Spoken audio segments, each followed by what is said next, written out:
I froze when I went to the secret company party and saw my wife dancing with the boss. That dance, slow, close, as if they were one body, was not just a friendly approach, it was intimate, engaging, complicit. There was no hesitation between them. It was as if the world around them had disappeared. She didn't even know I was going to be there, she didn't say a single word to me about that party, and worse, that celebration was reserved only for those closest to the board. I wasn't even supposed to have access to the place. But I managed to get an invitation through a friend in HR who thought I should see with my own eyes, something that, according to him, I needed to find out before it was too late. And I did. Because when she saw me, her eyes widened, her expression fell. She turned pale. She lost color, breath, dignity. She tried to take a step toward me, but I was already there, standing in front of the two of them, looking at her with a serenity that cost me everything. I came closer, leaned my face next to his and said softly, "Good to know you came, and even better to see you found a partner. I wish you happiness, I'm going home." She still had her hand clasped in his when she heard that. And when she processed what I had said, she tried to follow me, call me, explain some improvised lie to me. But I didn't give her time. I left there with the divorce already signed in the glove compartment of the car, written and ready to be delivered. That day, for her, was the end of something she didn't even know was over. But for me, it was the beginning. The next day, the papers arrived at her door via a regular courier. No letter. No explanation. Just the pages with everything that was left of our marriage, clauses, and the coldness of a calculated separation. She didn't answer. Not that day. Nor the next. And I moved on. I started a new life, not impulsively, but with the determination of someone who knew there was nothing left to save. I didn't need to scream, to seek revenge, to destroy anything. Because the worst revenge someone can receive is absolute silence from the person they swore they would have forever. Deep down, she believed I would come back, that I would lower myself to forgive her because, for her, betrayal wasn't the end, it was just a stumble. For me, it was an implosion. And I didn't intend to rebuild anything on top of the rubble. Over time, she tried a few advances. Messages left, calls ignored, comments sent by mutual friends. She moved with a mixture of guilt and desperation, like someone who has fallen into a dark well and tries to grab air. The boss? Oh, he didn't last. But not because of some tragedy or disappointment worthy of a movie. He simply lost interest. He started to distance himself. Little by little, cutting off contact. Replacing sweet words with practical phrases. And she, who believed she was exchanging a lukewarm marriage for an incandescent passion, discovered that the fire was a straw. And when the embers went out, she was left alone, in the dark. She tried to get back on her feet, of course. She distanced herself from everything that reminded her of our marriage. She changed the decoration of the house, tried new hobbies, sought spiritual counsel, and, in a last act of desperation, wanted to go back. But it was too late. When she came to me again, months later, I was in a park, reading to a little girl of about 5. She approached me with teary eyes and a tired face, as if she were carrying a guilt that wouldn't let her sleep. She asked, her voice almost cracking, "Is she your daughter?" I smiled lightly and said, "She's my life." The girl ran away, distracted by a butterfly, and she stood there, silent. "Is she, really your daughter?" I shook my head. "I adopted her." It was at that moment that the silence fell like a bomb between us. She swallowed hard, unable to say anything. She knew that I had always wanted to have children. And that she, out of fear or selfishness, had never wanted to. For years, I had put off that dream in the name of stability, partnership, the promise of more in the future. But now, with her absence, I had discovered something greater. I didn't need a marriage to start a family. All I needed was love. And true love, I found in that little girl. While she, who had always been afraid of losing control of her own life, now looked at me as if she saw something she had let slip away forever. She tried to sit next to me. I wanted to talk, to justify myself, to say that it was a phase, a mistake, an emotional mess. But all I felt when I looked at her was distance. And a deep sense of relief. Because what she destroyed, I rebuilt in silence, far from her presence, and with a love that she could never understand. In the end, the world didn't come crashing down on her all at once. It happened little by little. With each unanswered message. With each day I didn't call. With each picture of me with that child she knew would never have a place.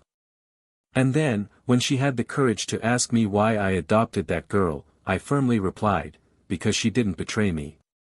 She was lonely and needed someone. Just like me. That sentence was like a mirror shattering in front of her.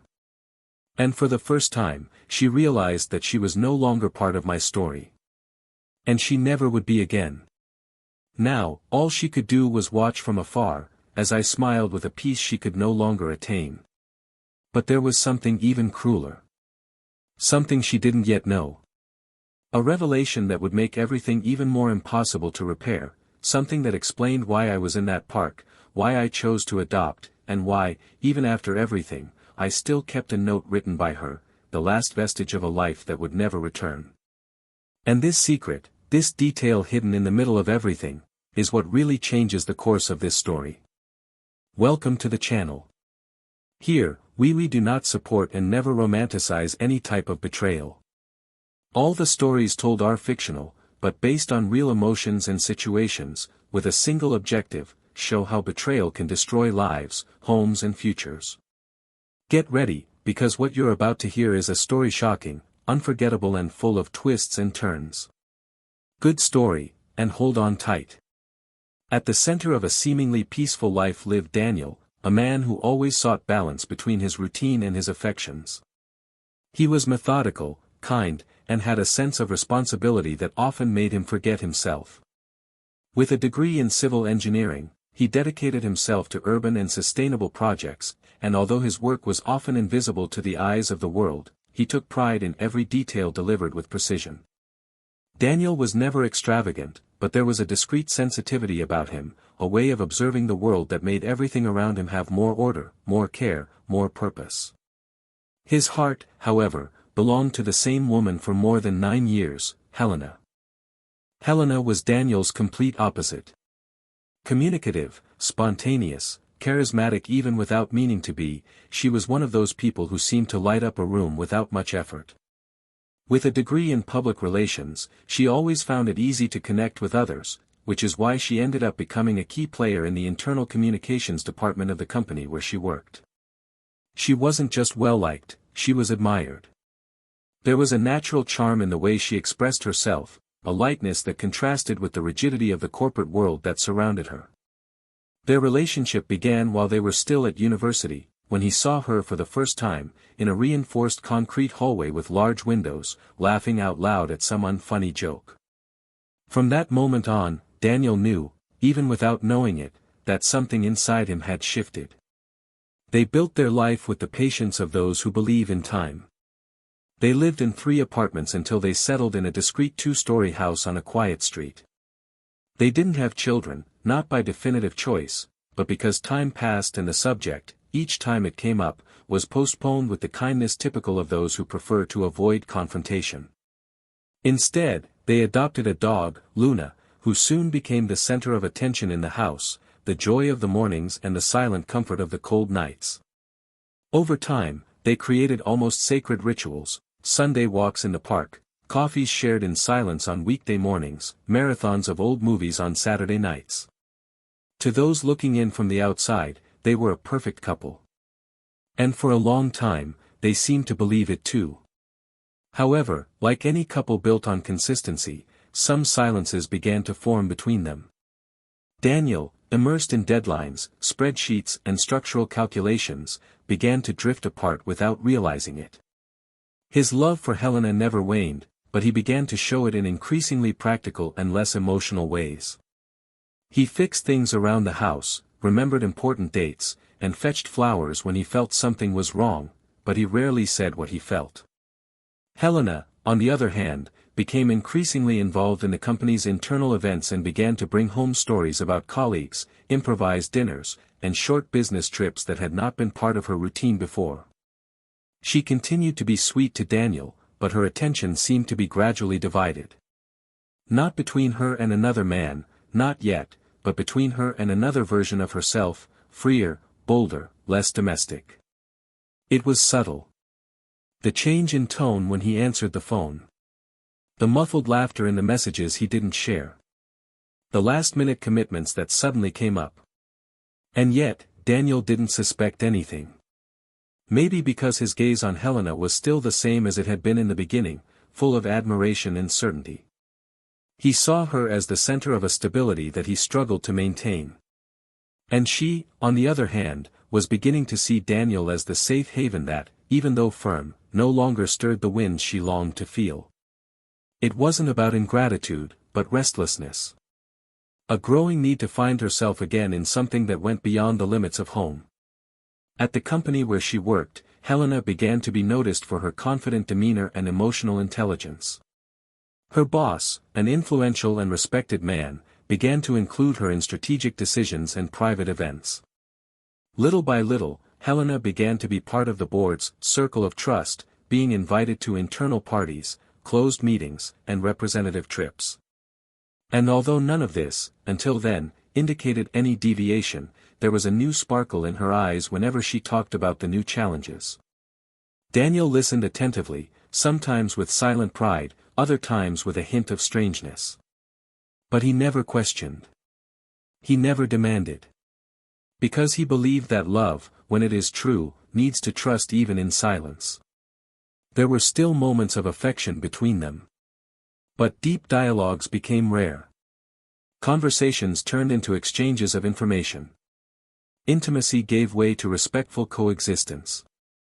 And, over time, both became experts in avoiding conflicts. Daniel spent extra hours at work, and when he came home, he would find Helena already in bed, or focused on her cell phone, as if the day had already ended for her. On the weekends, her social commitments multiplied, and he, increasingly, chose to stay home, with Luna in his arms and an old movie on TV. It was a peaceful, but an uneasy peace. One day, Daniel found a small box at the bottom of a drawer in his home office. It was a small metal box filled with old photos, yellowed notes, movie tickets, and a letter he had written to Helena when he proposed to her.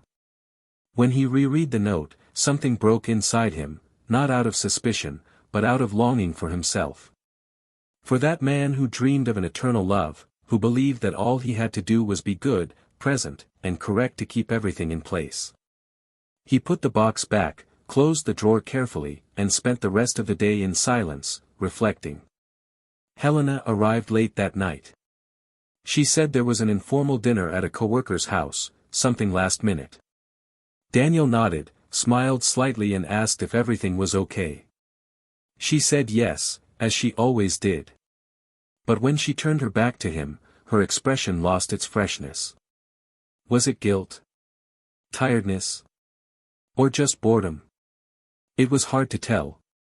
The fact was that Helena no longer felt whole within that routine. And Daniel, even without fully understanding, was beginning to realize that something was slipping through his fingers.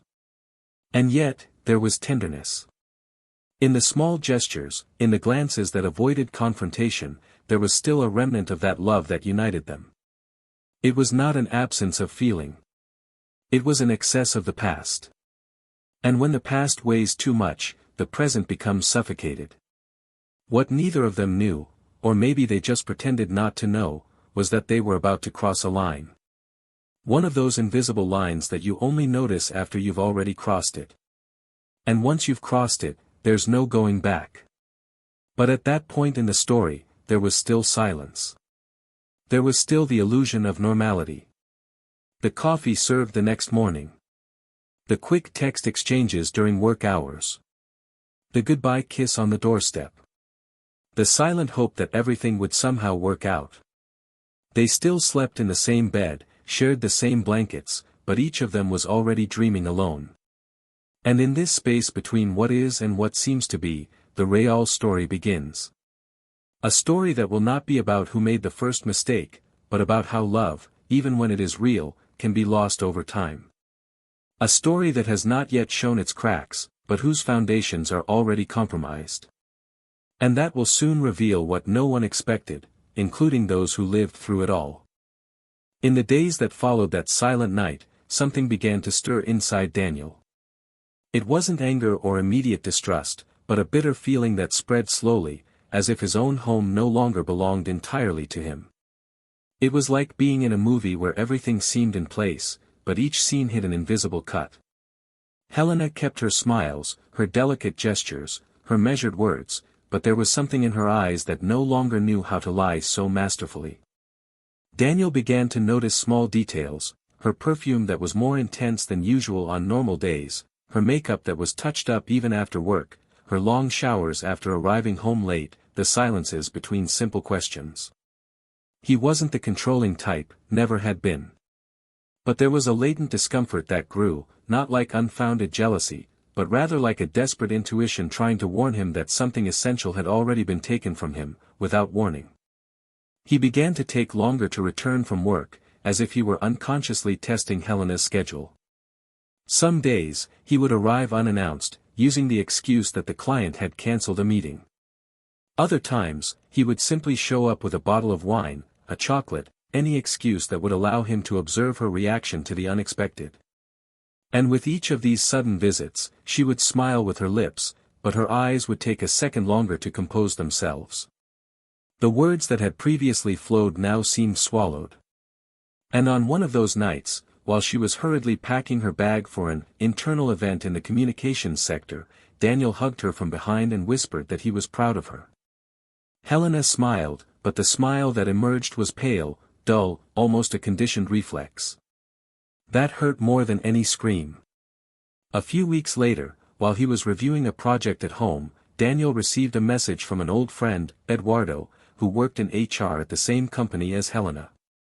The message didn't say much, but it ended with a dry sentence: "You should go to the next internal company party.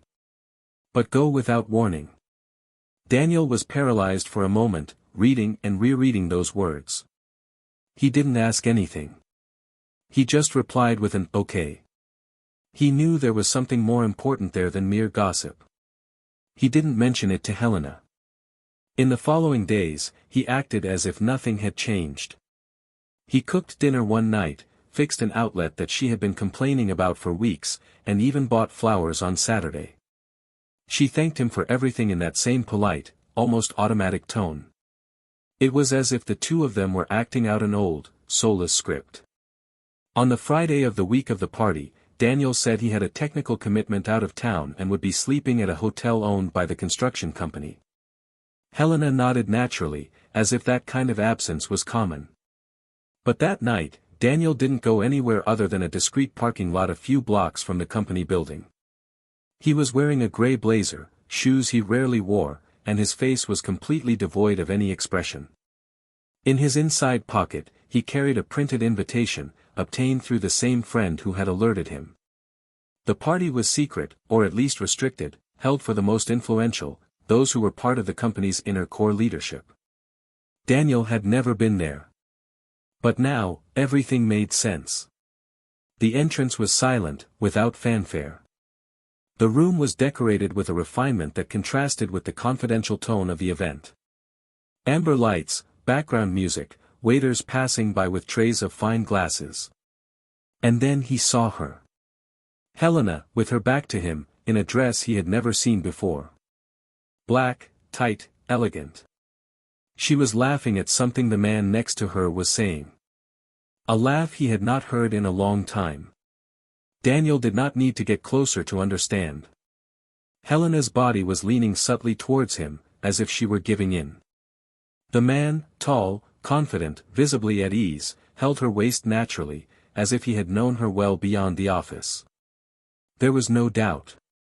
The way she looked at him, the way she slid her hand over his chest during the dance, the way their bodies molded together, it was the intimacy of someone who had already crossed the line.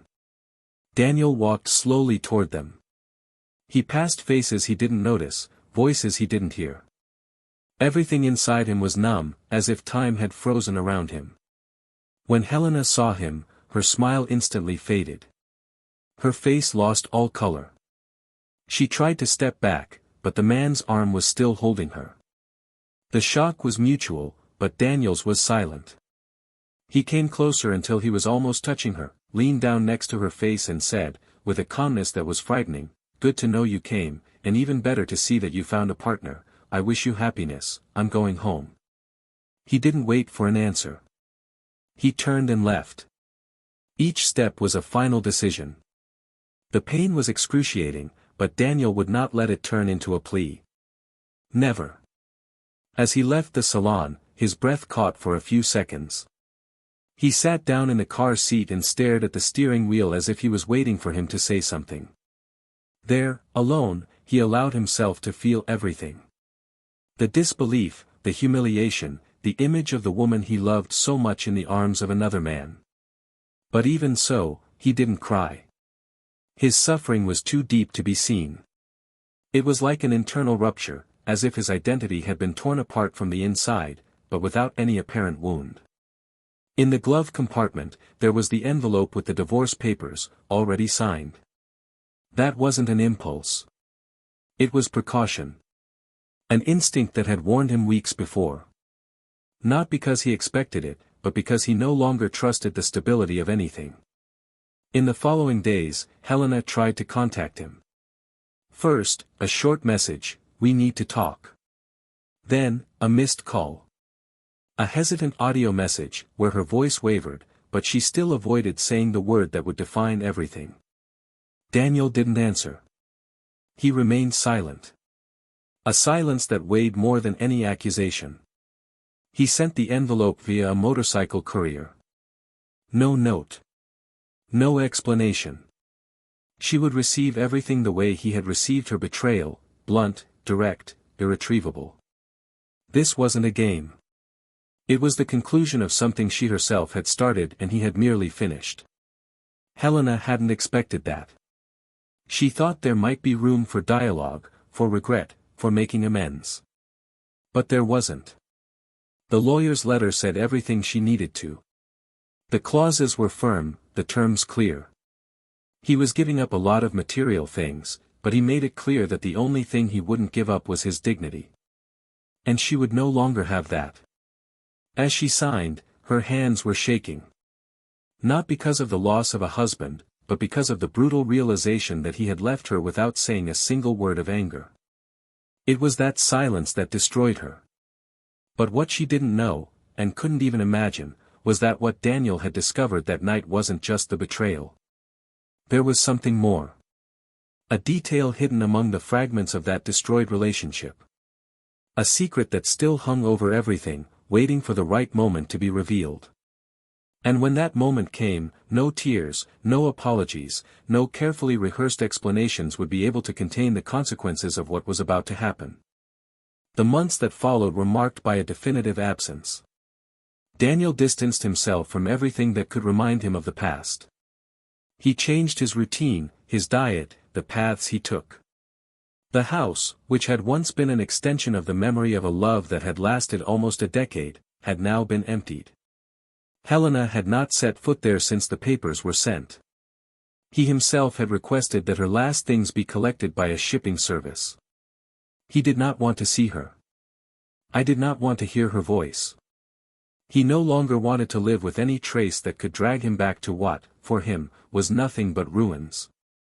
And, as he slowly reconstructed his own identity, something unexpected crossed his path. One afternoon, when he went for a walk with Luna, he found a little girl sitting alone on a bench in the square, curled up, with her knees together and an open notebook on her lap. The child's eyes were lost, restless, as if observing the world from a distance. Daniel hesitated, but something in him, something instinctive, almost paternal, made him approach and ask if she was okay. The answer was a vague, almost imperceptible nod, followed by a silence that said much more than any words. In the following days, he saw her in the same place. Alone, always at the same time, always with the same look.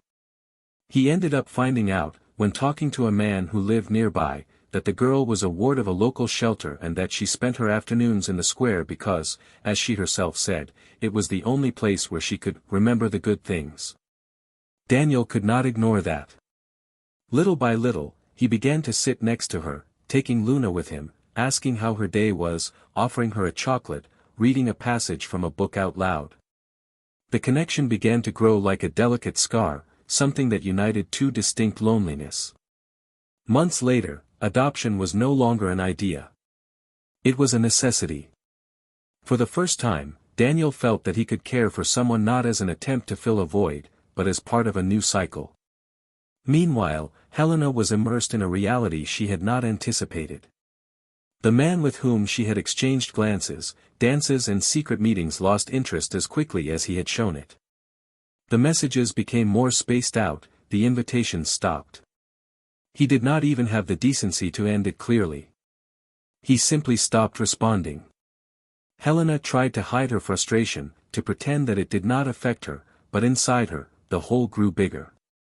It was not just the loss of her lover, it was the shock of understanding that what she had thrown away was, in fact, irreparable. She began to have insomnia. She cried in silence while pretending to be asleep. She even wrote letters that she never sent. She tried to occupy herself with courses, short trips, meetings with friends, but nothing filled the void she had created for herself. One day, while organizing old folders in her email, she found photos. Forgotten images from a trip she had taken with Daniel years before. When she opened one of the photos, she saw something she had never noticed. He was looking at her in a way she had not seen in a long time. It was pure, unprotected, complete love. A tear fell without her realizing it. It hit her hard. For the first time, she didn't just miss him. She felt ashamed. The next day, after many failed attempts to contact him, she decided to look for Daniel in person. She found out from acquaintances that he used to go to the square on Sundays with his dog. And that was where she saw him, sitting on the same bench where he had once merely existed, now reading aloud to a dark-haired girl with an attentive gaze. Helena stopped, at a distance. She watched. Daniel smiled lightly. The child laughed with him, with a naturalness that hurt. It was a new world, a new man. And she was no longer part of it. She approached hesitantly, her heart racing. Daniel saw her from afar, and his expression changed. His smile faded, but it didn't give way to anger. Only coldness. He stood up slowly, asked the girl's permission, and went to meet Helena. She tried to smile, but the attempt died before it could begin. She said she needed to talk. He looked at her and nodded, indicating a more private spot in the square. Helena took a deep breath, as if she needed to find strength in every cell in her body, and began to speak. She said she had made a mistake, that she hadn't realized how much she loved him until she lost him, that his absence was an open wound, that she didn't want forgiveness, but she needed to explain. Daniel listened to everything in silence. His eyes were fixed, cold, but without interrupting. When she finished, the silence between them was so heavy that the sound of the trees seemed to scream. Then he asked, "Why? Why did you do that?" Helena trembled. She didn't know how to answer right away. She said she didn't know for sure, that it was an emptiness she herself didn't understand, that she thought she was looking for freedom, but discovered she was just moving away from the only place where she was truly loved. Daniel stood firm. He took a deep breath and, in an almost cutting voice, said that understanding the reason no longer mattered, because the damage was irreversible. Then, looking at the girl from a distance, she asked, "Is she your daughter?"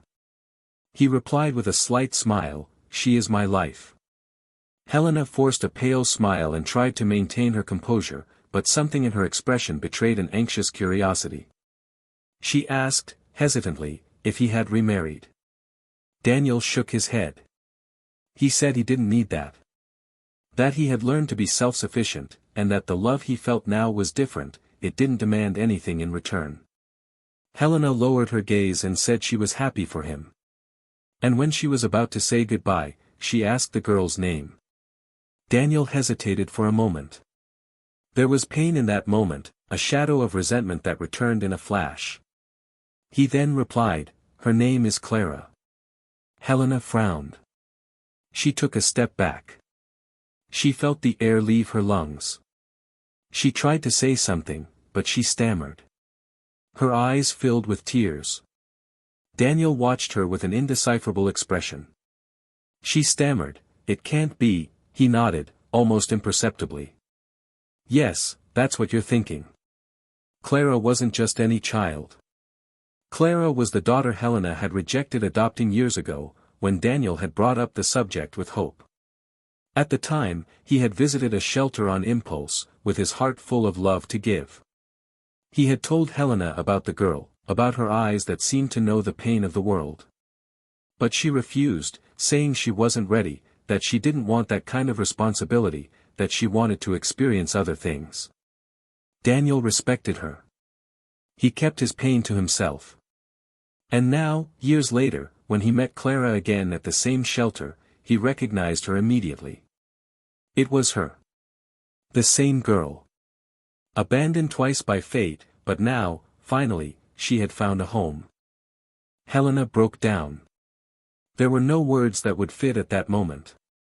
She cried silently, sitting on the bench in the square. Daniel didn't move. He didn't offer her comfort. He just stood there, watching. When she asked if it was some kind of revenge, he denied it. He said it was redemption. That he had finally understood that some losses are not punishments, they are liberations. He said that Clara was the purest thing in his life now. And that the love he felt for her was not a response to betrayal, but a response to the silence he had carried for so many years. Helena then realized that everything she had lost would never be recovered. And that the worst punishment was not being rejected, it was watching someone blossom without you from afar. Daniel walked back to Clara, took her hand naturally and said it was time for them to go. The girl stood up, smiled at him and asked if they could stop at the cafe on the corner. He said yes. And, without looking back, the two of them walked together down the sidewalk, while Helena, sitting, sank into the bench as if the world around her had disappeared. Because in that moment, she understood, with all letters, that she had lost not only a love, but the chance to be part of something that could have been her own redemption. And now, it was too late. The days following their reunion were a silent field of internal devastation for Helena. Everything around her seemed to be working normally, traffic continued, emails continued to arrive, people at work talked about series and lunches, but inside her, the structure that supported her identity was collapsing. The revelation that Clara was the same girl that, years before, she had denied alongside Daniel was a ghost screaming in her conscience. It was as if, at that moment, all the paths she could have taken and all the futures she could have lived were transformed into a single narrow corridor, that of loss. Not only of the relationship, but of a version of herself that she didn't even know she had let die. She had denied motherhood out of fear, out of selfishness, perhaps out of vanity in preserving a freedom that no longer meant anything today. And now, looking at that child next to him, so safe, so happy, she understood that she had wasted the only kind of eternity she could have built. Daniel, on the other hand, kept his routine without fuss. Clara was now officially under his care, and each day with her was a reconstruction of everything he had lost. The relationship between them blossomed organically. She, with her curious sensitivity, made him rediscover forgotten gestures. An improvised breakfast with crooked pancakes, a trip to the movies to watch an animated film, a silent hug after a nightmare, everything seemed new, even if it was full of simplicity. Daniel didn't see her as a replacement for anything. Clara was a new cycle, a story that didn't depend on the past, but that now rewrote the present with firm letters. Even without talking much about his old life, Clara was perceptive enough to notice when he fell into long silences. At those times, she would come over, sit next to him on the couch and simply say, "I'm here." That was all he needed. One Sunday, during a cultural fair in the city, Daniel took Clara for a walk. Among the craft stalls and live music, they sat down to watch a children's play. Clara was enchanted by the characters, and Daniel, distracted, noticed a pair of eyes fixed on him from a distance. Helena, standing alone, with her arms crossed, watched him with a mixture of sadness and determination. At the end of the play, he approached Clara by the hand. Helena asked to speak in private. Daniel hesitated, but Clara, with her unusual maturity, said that she wanted to visit a children's book stand nearby and that she would wait for him there. Helena led him to a nearby shade, away from the crowd. She didn't beg, she didn't cry. There was a kind of resignation in her tone that Daniel hadn't yet recognized in her. She said she wasn't there to fix anything, because she knew there was nothing left to fix. But she needed to say some things she had been keeping to herself for a long time. She talked about the fear she had always had of becoming invisible within a routine, of no longer being desired or admired. She told how, at times, she felt that Daniel loved her in such a silent way that she wondered if he still saw her. She said that this didn't justify what she did, that she knew the damage she had caused, but that at that time, her immaturity shouted louder than her reason. Daniel listened to her attentively, his eyes fixed, but without accusing her. When she finished, he simply said that he had made a mistake too. That he had been too quiet, that he had offered a practical presence where she might have needed poetry. That he had confused stability with fulfillment, and that he only understood this when it was too late. For a moment, the silence between them was not one of resentment, but of acceptance. Helen then confessed something she had kept inside for years. She said that at the time of the adoption, it was not just fear that held her back, but a deeper insecurity. She revealed that, when she was still a child, her mother had abandoned her because she didn't think she was capable of raising her. She said that it had left its mark, and that no matter how much she had erased it from her memory, something inside her always told her that she would fail too. Daniel swallowed hard. That information put old pieces back together, explained weaknesses that had previously been misunderstood. But at the same time, it was too late. The road that could have brought them together was buried. Daniel then stood up, thanked her for her sincerity, and firmly said that life is not just about what we feel, but about what we do with what we feel. And she, at that moment, had made the choice that separated them forever. A few days later, Helena reappeared at Clara's school. She asked permission to speak to the principal and left a letter with the child. The letter, written with care, did not apologize. It was a brief and moving account of Helena's childhood, her mistakes, and how Clara had unknowingly shown her a reflection she had never been able to see. Clara read the letter and did not say anything to Daniel. She simply put it inside a book, between the pages marked with dried flowers. Helena did not try to contact him again. He understood that some distances are definitive. And that being close, sometimes, does not depend on physical presence. Months passed. Daniel, now accustomed to his new routine, felt something he hadn't felt in a long time, peace. Clara was growing up with autonomy, surrounded by love and security. She had a room full of drawings, children's books, stuffed animals and a window that looked out onto the garden that Daniel had started to cultivate. Little by little, he began to smile naturally again, not because he had forgotten what he had experienced, but because he had finally accepted that pain, when accepted, can be transformed into wisdom. One rainy afternoon, while they were sorting through boxes of old books, Clara found a sealed envelope with her name handwritten on it. It was a letter from Daniel. He had written it months earlier, on the day of the final adoption hearing, and had saved it to give her when she turned 12. Clara was only 9, but she asked to read it anyway. Daniel hesitated, but gave in. They sat together on the living room floor, and as she read in silence, her eyes filled with tears. The letter said that she was not a choice made out of compassion, but out of love. That when he saw her in the square, he saw not just a lonely girl, but a soul that resembled his own. He said that she was his chance to start over with truth, that she had given him back his faith and affection, and that, for that reason, she would always be his greatest gift. That same day, Clara asked if she could take flowers to the shelter where she grew up. Daniel smiled and said yes. They got in the car and drove there. When they got in, the children ran to Clara with joy. She gave kisses and smiled, like a little ambassador of hope. Daniel watched with admiration. He felt whole. As they left the shelter, they saw Helena on the other side of the street, with a closed umbrella in her hands, standing, watching discreetly.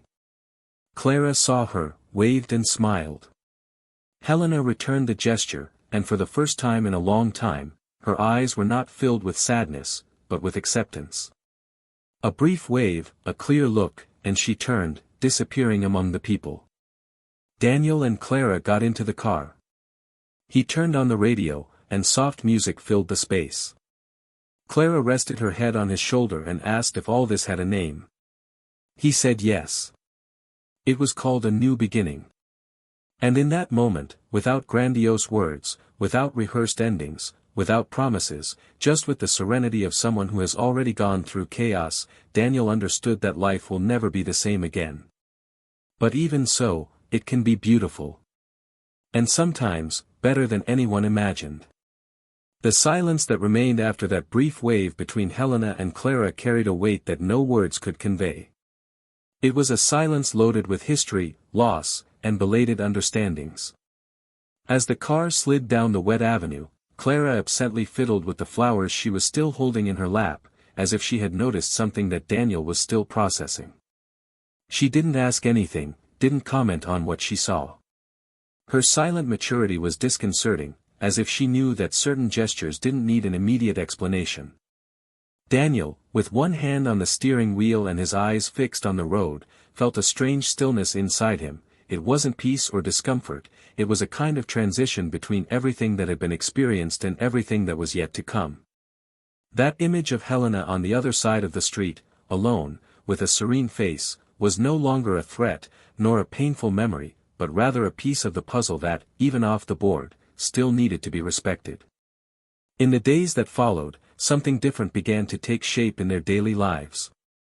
Clara began to ask more about Daniel's past, but always with the care of someone who didn't want to intrude, just to understand. He, in turn, felt more comfortable talking about memories that had hurt before. He told stories of his youth, of old dreams, of things that time had changed, and at no time did he do so with bitterness. It was as if he had finally understood that everything he had been through, even the most raw pain, had led him to this point. That was an internal dilemma that, for a long time, he had avoided facing, accepting that true love can fail, and that this does not nullify its truthfulness. Accepting that forgiving does not mean forgetting, and that moving on often does not require revenge, but the courage to rebuild oneself far from what was once everything. Clara, intuitive as she was, began to talk more about her own fears. Fear of being left, of not being enough, of Daniel also getting tired one day. He hugged her tightly when these words came, and said that love was not something that was measured by merit, but by surrender. She listened and, little by little, those wounds that life had placed on her before their time began to heal with something she had never experienced before, constancy. Daniel offered her something rare, something that not even he could name exactly, but that was reflected in every gesture, the certainty that, regardless of the past, she now had a future. And this certainty transformed everything around her. The walls of the house gained color, dinners became more filled with laughter, days stopped being about survival and became about sharing. However, there were still loose ends. Helena did not disappear completely, even though she had learned to respect boundaries. In a restrained manner, she began to take small, discreet actions. A book left at the entrance with a note for Clara, a donation in Daniel's name made to the shelter where Clara lived, a message sent to the school principal offering to volunteer for a reading project. These were silent gestures, but they were full of meaning. And even though Daniel kept his distance, he noticed that something was different. She was no longer seeking reconciliation, or space by his side, but seemed to genuinely want to participate in the girl's world in some way, even if from afar. This presented him with a new dilemma: to allow this gradual closeness, even with everything that had happened, or to protect Clara from any instability, no matter how small. And the answer was not simple. One afternoon, while Clara was playing in the backyard with Luna, Daniel called her over for a chat. They were on the couch, with the late afternoon light streaming in through the windows, creating long shadows on the rug. He talked about choices, about how people can't always act the right way even when they're in love, and asked her what she would feel if she ever had the chance to learn more about Helena. Clara didn't answer right away. She picked up a pen and started scribbling on the edge of a notebook, as if she needed to draw out her thoughts before putting them into words. After a while, she said she didn't know, that she felt curious, but also a bit afraid. Afraid of being disappointed, afraid of liking someone and then losing them. Daniel listened to her in silence. He said she didn't need to decide anything now, that there was no rush, and that the love between them wouldn't change, no matter what she chose. That brought relief to the girl, who snuggled up next to him and remained silent, her eyes fixed on the window. The following week, Clara was invited to represent her school at a cultural event.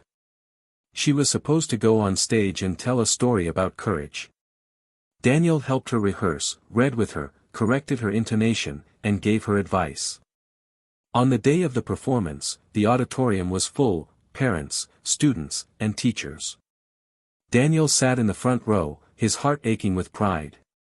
Clara went on stage with sweaty hands but a firm voice.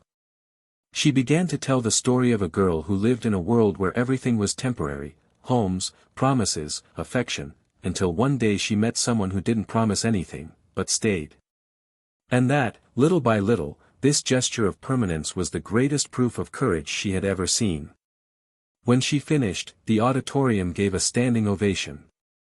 Daniel cried, discreetly. But he wasn't the only one. At the back of the room, Helena was also applauding. She had been invited by the school because of her recent contributions, without Clara or Daniel knowing. When she saw them from afar, she resisted the urge to approach. She didn't want to invade. She just wanted to witness.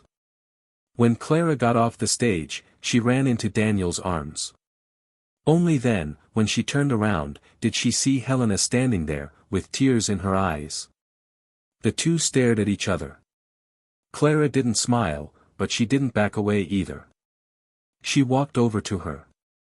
Helena crouched down to be at eye level with the girl, and without saying anything, held out a paper flower she had made. Clara took it. They remained like that, in silence, for a few seconds. Then the girl went back to Daniel. He didn't say anything. He just held her hand tighter. On the way home, Clara said that maybe one day she would like to talk to Helena. Daniel agreed. He said he would be with her all the time. And in that moment, he understood that true redemption did not come from forgetting what hurt, but from allowing life to slowly create spaces where before there was only pain. Helena's presence, even though distant, no longer caused fear. It was just a reminder of how unpredictable life can be, but also fair when we are able to move forward with dignity. Daniel no longer sought answers. He no longer felt the need to understand every wrong choice. He had learned that some pains are not to be understood, but accepted.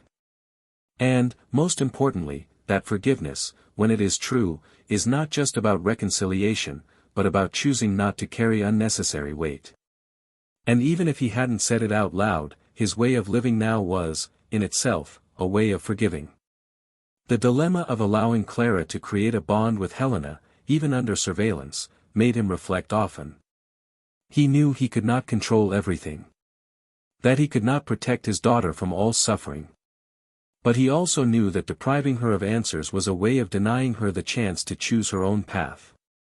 And so, without rushing, with responsibility, he decided to open a door. He proposed to Helena, through a letter delivered by a social worker, that she write a new letter to Clara. A letter without demands, without expectations. Just the truth. That was all he required. The reply arrived 2 weeks later. Helena wrote with an open heart. She told about her childhood marked by fear, about the mistakes she made because she didn't know how to deal with love, about what she learned from losing everything that mattered most. And most importantly, she wrote to Clara as if she were talking to someone she admires, not as if she were expecting something in return. When Clara read it, she didn't cry. But she held the page carefully, as if it were something fragile and valuable. She told Daniel that she wanted to think about it. He respected that. That night, Clara asked to sleep in the hammock in the garden. It was one of her new habits. Daniel set everything up, arranged the blankets, and stayed there with her, looking at the sky. Clara turned her face and asked if it was wrong to want to understand the person who abandoned her. Daniel replied that the mistake is never in wanting to understand, but in allowing it to define who you are. He said that understanding is an act of courage, and that if she felt ready, he would be by her side every step of the way. As the stars multiplied in the silent sky, Daniel understood that the real dilemma surrounding them was not about allowing or denying a presence. It was about how to build bridges where there had been walls. It was about how to teach a child to protect himself without closing himself off. And, above all, it was about how to move forward without letting the past hold him back, but also without erasing the traces that help remind him of where we came from. And maybe, just maybe, that was the greatest challenge of all. Helena's letter remained on Clara's desk for days, carefully folded next to her favorite books. It wasn't the kind of thing that was forgotten, nor was it something that was rushed through.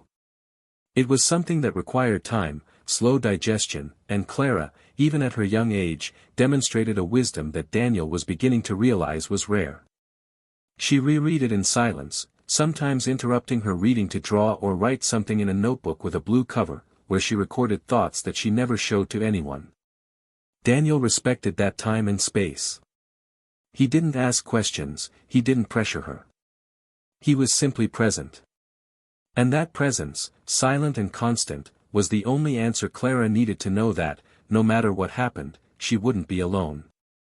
The days continued to pile up like discrete chapters in a book that was slowly rewriting itself. Daniel worked from home more often, not only to keep up with his daughter's routine, but because there, within the now welcoming walls, he found a kind of concentration that the outside world no longer offered him. Clara continued to grow, developing a keen eye for everything. She was observant, sensitive, sometimes too introspective for her age, but that was also part of her healing process. When asked by teachers about her interests, she would answer that she liked true stories. Not ones with happy endings, but stories that had courage. That was the word I used most now, courage. One sunny Saturday, during a lazy breakfast in the backyard, Clara let slip that she had thought about writing a letter back to Helena. She said she didn't know what to say, but that perhaps if she wrote it down she would be able to understand her own feelings better. Daniel smiled, nodded, and said that writing was a way of talking to her heart without interrupting it. Clara was silent for a few seconds, then ran to her room. She spent the morning writing, and when she finished, she placed the envelope on the living room table and said she wanted to deliver it in person. The decision took Daniel by surprise, but he understood that this was another step towards maturity, perhaps even liberation. He said he would do whatever she wanted. The following Monday, they met with Helena in a neutral space, a room in the community library, where Clara usually participated in workshops. Helena arrived punctually, dressed simply, with an anxious look and restless hands. When she saw her daughter coming through the door, she stood up with a restrained but respectful impulse. Clara walked towards her calmly and held out the envelope. Helena took it delicately, as if she were holding something too fragile for any sudden movement. Before she opened it, Clara said, "You can read it later. I just wanted you to know that I'm trying to understand." And then she turned to Daniel, who was watching everything from a safe distance. They left together, leaving Helena there, with the letter in her hands and her eyes full of tears. In the car, Clara didn't say anything. She just turned on the radio and stared out the window. The city passed by slowly. It was as if, at that moment, an important part of her had been released into the world. A part that she no longer needed to carry alone. Daniel held her hand for a few seconds, then went back to driving. He didn't say anything either. He knew the conversation would come at the right time. And it did, 2 days later, when Clara appeared in his room in the middle of the night, wearing pajamas and with tired eyes, and asked if she could sleep with him. She lay down next to him and, after a few minutes in silence, whispered, I don't think I hate her. I just don't know if I can love her. Daniel kissed her forehead and replied, "You don't need to know now.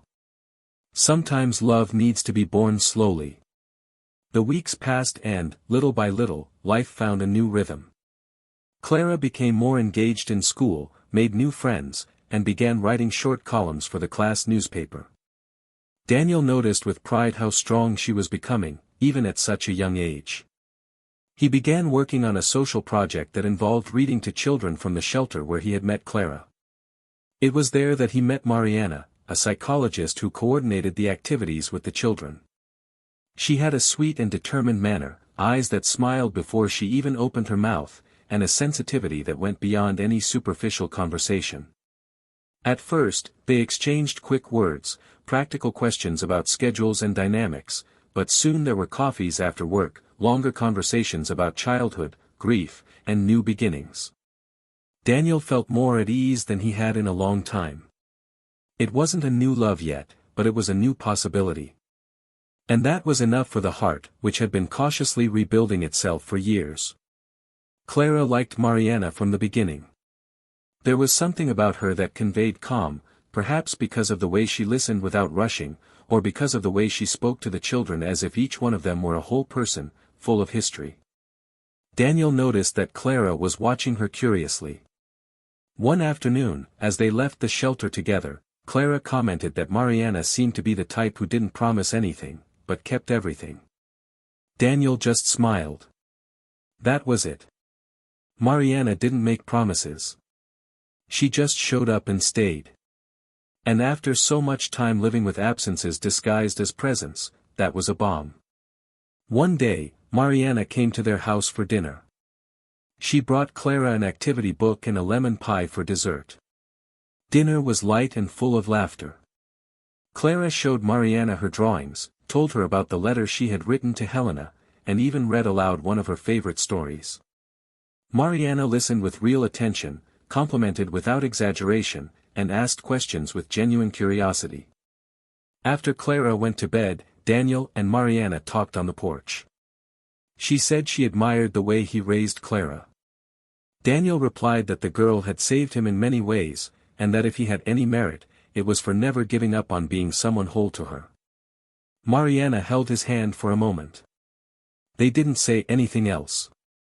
But in that touch, there was more truth than in many entire relationships. Meanwhile, Helena continued her solitary reconstruction process. She had undergone intense therapy sessions, gone back to school, and engaged in social actions that, in a way, connected her with versions of herself that had been forgotten over the years. She knew that she would never get back what she had lost, and that this was the price for everything she had failed to value. But now, with the possibility of maintaining some contact with Clara, even if limited, I felt that, at least, I could make sense of what was left. I knew that I would not be invited to school parties, nor would I have the right to have a say in important decisions. But if I could, from time to time, write a new letter, or leave a book with a dedication, that would be enough. And in time, perhaps, I could teach my daughter that redemption is not forgetting the mistake, but choosing each day to be better than you were. Daniel's dilemma was now different. He was faced with a real chance to open his heart to someone new, to start a new story, without any remnants of the past. Mariana was different from anyone he had ever known. She didn't try to replace anyone, she didn't demand answers, she just offered her presence. But along with this possibility came fear, not of the new, but of how Clara would deal with this new situation. And when he decided to talk to his daughter, he chose the garden as the setting. They sat under the fig tree, surrounded by the sound of the birds and the breeze that moved the dry leaves. Daniel explained that he liked Mariana, that he didn't yet know what that meant, but that he wanted to be honest with her about this new stage. Clara listened in silence, then asked if this would change anything between them.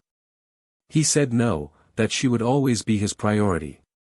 Clara thought for a moment and replied, "If she makes you smile with her eyes, then I think it could be good for us." The answer moved Daniel. More than approval, he saw in it the maturity of a girl who had learned to understand the complexity of human emotions. And that day, for the first time since his breakup with Helena, he felt he could love again. Not out of need, not to fill spaces, but because, finally, there was plenty of space. A clean, clear space, full of real possibilities. The past still existed, but now, it no longer dictated the course of the present. It was just a story told truthfully, respected and overcome. And each new chapter that emerged from then on was built not on ruins, but on solid foundations of trust, dialogue and presence. Because, deep down, that was what had always mattered. And, finally, they were ready for whatever came. Last fall arrived with a tranquility that, for a long time, Daniel doubted he would ever feel. The leaves covered the sidewalk with a soft yellow, and the mornings were fresh, full of that silence of new beginnings. Clara now walked with longer strides, her expression lighter and the confidence of someone who has faced storms greater than her age allowed. Mariana, little by little, became more present, not by imposition, but naturally. She and Daniel had built something solid, without rushing, without needing to heal old wounds, but with the purpose of living what was new. And this newness came with dialogue, listening and affection. They didn't say it was love every day, but they showed it in everything, in the coffees shared without urgency, in the silences shared with respect, in the glances exchanged in the midst of daily tasks. It was an ordinary life, but full. Clara felt safe with Mariana. He didn't call her mother, but friend. Sometimes, he would consult her about things he didn't want to tell Daniel directly, and Mariana, with her delicacy, knew exactly how far she could go. The relationship between Clara and Helena, in turn, took the only possible direction, distant, but respectful. Clara agreed to maintain a discreet relationship. From time to time, they exchanged letters, and brief supervised meetings took place, always in neutral locations. Helena respected every limit, and over time, she learned not to expect more than Clara could give. She had finally understood that certain absences are inevitable consequences of the choices one makes. It was no longer about guilt or regret, but about acceptance. She had lost the chance to be a pillar in her daughter's life, but perhaps she could still be a memory that taught her something good. And this hope, however small, was enough to keep her at peace. She continued her life with dignity, without scandals, without trying to force her place where she no longer fit. She created a new routine, got involved in social causes, and formed sincere bonds with people she met on this new path. She found a kind of redemption that did not erase what she had done, but gave purpose to what she could still be. On a random weekend, during a picnic in the park where Daniel had been taking Clara since he adopted her, a symbolic moment happened. Clara, sitting on the grass with Mariana, mentioned that she might like to write a book with her stories. She said she wanted to tell other children like her about overcoming difficulties, about the importance of trust, and about how life, even when it seems like it is falling apart, can reinvent itself. Daniel listened to this with tears in his eyes, not because of the idea of the book, but because he realized that his daughter was no longer just a survivor of abandonment, she had become a voice. A reference. And that, for him, was everything. More than having given her a home, he had given her a future. And Clara, now, was making that future a beacon for others. Shortly thereafter, at a school literary event, Clara publicly read her first short story, based on her own life. In the audience, amidst smiles and emotional eyes, were Daniel and Mariana, side by side, holding each other's hands. And at the back of the room, discreetly, was Helena, who had been invited by Clara. She did not introduce her, did not expose her. She simply allowed her to be there, as a silent witness to something that, in a way, was also born from the ruins left by her absence. At the end of the reading, Clara received a standing ovation. Daniel's eyes shone with a pride that could not be expressed in words. And that night, returning home, he knew that he had done everything right. Not because he had all the answers, but because he never gave up searching for them with an open heart. Helena, leaving the event, walked alone through the streets of the neighborhood. For the first time, she was not crying out of regret, but out of gratitude.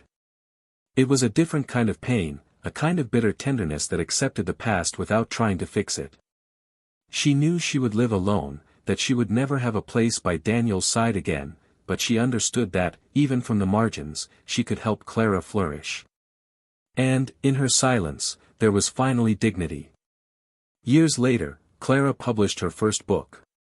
She became known for her sensitive writing, aimed at young people who have faced traumas of abandonment, adoption, and new beginnings. In each interview, when asked about her influences, she would mention her father, a man who never promised anything other than his presence. She would also mention a woman who once hurt her, but who had the courage not to hide from the pain she caused. Mariana remained by their side, now officially part of the family, not as a substitute for anyone, but as someone who builds her place with love and patience. Daniel, seeing all this, understood that life's paths are unpredictable, and that what begins in pain does not always end in darkness. Sometimes, pain is what opens the ground for something new to grow. Something stronger, more authentic. And that is what happened to him, to Clara, and even to Helena. Each one followed a different path, but none of them remained stuck in what they were. They transformed, and with this transformation came true forgiveness, not the kind that is said out loud, but the kind that is lived in silence, every day. Now, the story comes to an end. An ending that may not be the easiest, nor the most conventional, but it is real. And that is why it remains. Because it clearly shows that betrayal destroys more than just a bond. It erodes trust, fractures homes, and casts doubt on everything that was once true. Cheating is not just breaking an agreement, it is tearing apart the very foundation on which someone's life is built. And when that happens, time must be patient to rebuild. Some people succeed. Others merely survive. But no one emerges unscathed. Now we want to hear from you. What did you think of this story? Leave a comment and share your opinion. Your participation is very important for us to continue bringing you stories that touch, teach and make you reflect. If you are not yet subscribed, take advantage and subscribe to the channel right now so you don't miss the next stories that will move you, surprise you and, most importantly, make you think. And remember, this channel does not support any type of betrayal. All the stories told here are fictions created with the purpose of showing how thoughtless attitudes can cause deep and irreversible scars. Betrayal destroys, separates, and often, there is no turning back. Reflect on this. And until the next story.